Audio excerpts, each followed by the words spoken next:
艺人杨丞琳与音乐才子李荣浩交往多年，向来低调的他们鲜少公开示爱。不过14日情人节，杨丞琳难得在网络上透过一段影片放闪。虽然 PO 的不是两人合照，但粉丝一眼就看穿，并纷纷留言眼神说明一切。昨日情人节，杨丞琳在 IG 上发文，写下祝大家情人节快乐。只见影片中有一只灰白色胖胖的猫，慵懒的眼神安稳地趴在柔软床单上，模样相当可爱。镜头也随着音乐旋律一幕幕逼近她的脸，而背景音乐正好是男友李荣浩的歌曲《贝贝》。杨丞琳还在贴文下方贴心请大家开声音观看影片，并解释《贝贝》是一首歌，不是我。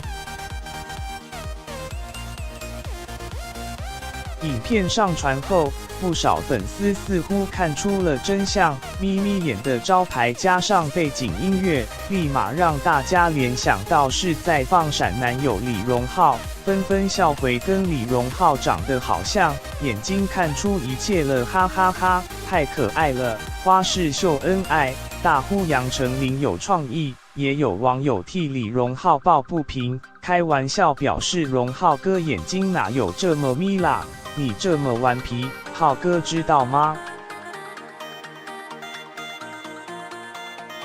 实习编辑斜线李佳莹